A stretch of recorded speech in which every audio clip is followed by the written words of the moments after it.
শালার মানুষ যাস না করে যাস না। চাচা ভাবির অবস্থা কি? এই দেখ দেখ কোথায়। ও আল্লাহ রে আল্লাহ,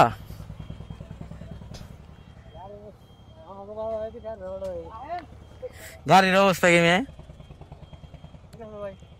হ্যাঁ ইনশাল্লাহ, হ্যাঁ দেখাইব, হ্যাঁ অবশ্যই। জারিফ ভাইকে বিদায় দিয়ে দিলাম, এখন গাড়িটাকে একটু ওয়াশ করবো, তারপর হচ্ছে যাওয়া। আজকের এক্সপিরিয়েন্সটা একটু ভিন্ন ধরনের, হ্যাঁ একটু আলাদা সবার থেকে।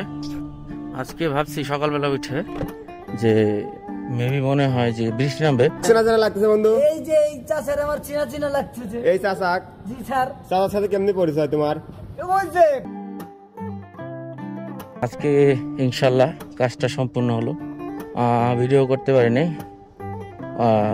জারিফ ভাই গাড়ি রাইড করছে, এই জন্য আমি অর্ধেক রাইড করছি। ঢাকার বাইরে জারিফ ভাই রাইড করছে, ঢাকার ভেতরে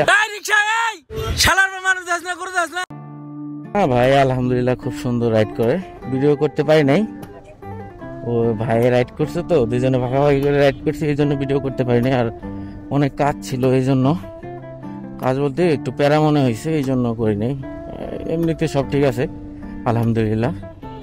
আর জয়পুরের এই জায়গাটা ইদারিং যেই জ্যামজট লাগে, হ্যাঁ আর রিক্সা এগুলোর কথা বলে লাভ নাই, কারণ ওই সাইডে বাণিজ্য মেলা তো, এই জন্য এই সাইডটাতে অনেক জ্যামজটের শিকার হইতে হয়। আরে ভাই মানে ঢাকার শহরের কথা বলে কি বা আজকে আর কি বলবো, বলার কিছু নাই, কারণ আজকে হচ্ছে বৃহস্পতিবার দিন একটু ঢাকা শহরে জ্যাম হবে, এগুলো স্বাভাবিক, সবাই ব্যস্ত থাকে বৃহস্পতিবার দিন। ঘুরলাম, ভালো লাগলো, ভাইটা খুব ভালো মিশুক ছিল, কথা বলতে বলতে কখন যে সময় চলে গেছে বুঝতে পারি নাই। আমার সব থেকে আমি সারা রাস্তা ধরে ভাবছি যে শালা ভিডিও করতে পারলাম না, ভিডিও করতে চাচা কেমন আসে, শালা কি বলবো ভিডিও করতে পারি না। এই জন্য আমি প্রথম মনে করছি যে ভাইয়া রাইড করবে না, ভাইয়া হচ্ছে বিদেশ যাবে তো, এই জন্য ভাইয়া রাইড করতে হলো। আছে না কেউ উপরে কনফিডেন্ট না, হ্যাঁ ওই হচ্ছে ভাই আমি যেহেতু চালাইছি, ভাই বলছে যে আস্তে চালায়েন, তো আমি আস্তে আস্তে চালাই গেছি। তো ভাই টিকিটপুর পেট্রোল পাম্পের ওখানে যায় ভাই বলে যে দাও আমি চালাবো, তো ভাইয়াকে দিয়ে দিছি।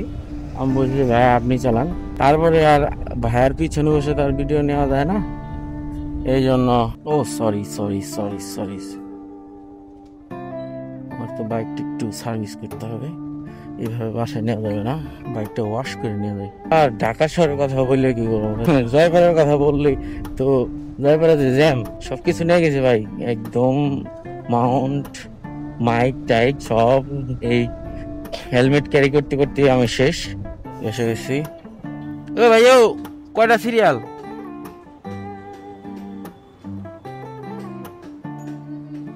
হ্যাঁ না এখানে নাম আমু সামনে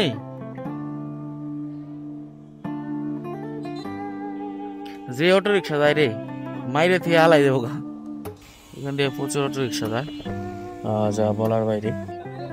বাইকটা আজকে প্রচুর ময়লা হয়ে গেছে, এটার পরেই না আমারটা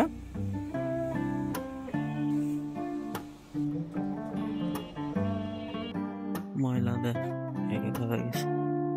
আল্লাহ দৃষ্টি এদিকে করকরা, দোহানগঞ্জ দিয়ে করকরা, ঢাকা শহর দিয়ে টেদা টেদা।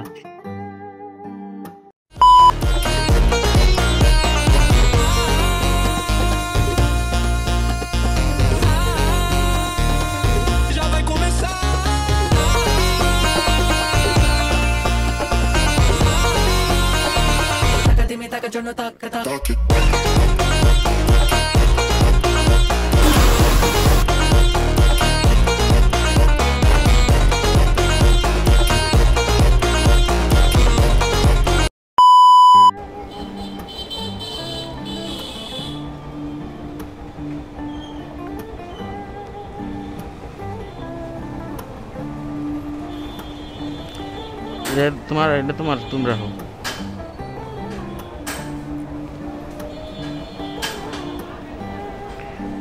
চাবিটা কোথায় রে ভাই?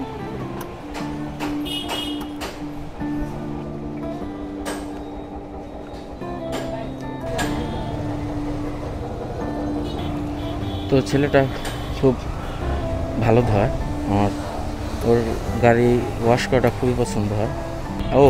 আপনাদের তো বলা হয় নাই, এখানে হচ্ছে গাড়ি ওয়াশ করে হচ্ছে 80 টাকা। হ্যাঁ, আপনি যদি তেল বা পলিশ টলিশ ইউজ করেন তাহলে 100 টাকা নেবে। আর দাম না, এখানে হচ্ছে ভালো দেয় আপনার, হচ্ছে ওয়াশটা খুব সুন্দর করে। হ্যাঁ, অনেক জায়গায় অনেক ধরনের দাম রাখে, এই জায়গাটা মাশাআল্লাহ খুব সুন্দর, টাকা অনুযায়ী একটু বেশি ওয়াশ মানে ভালো। আমার কাছে বেসিক্যালি খুব ভালো লাগে এই জায়গাটায়। আর গাড়ি দেওয়ার পরে এই ব্রেকে যখন তেল পড়ে তখন এই ব্রেকটা খুব কম কাজ করে, মানে কাজ করতেই চায় না এরকম কিছু। মানে হুটহাট করে যদি কেউ মানে গাড়ি ওয়াশ করার পরে যদি কেউ ব্রেকটা ধরে, হ্যাঁ এটা সরি রং ঢুকে গেছি, ভুল আমার।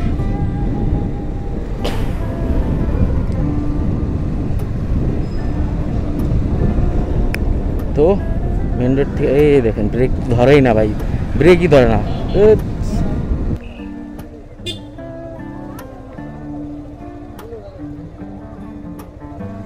এখানে হয়তো কিছু, আমি হয়তো জানি না, এখানে হয়তো কিছু হচ্ছে।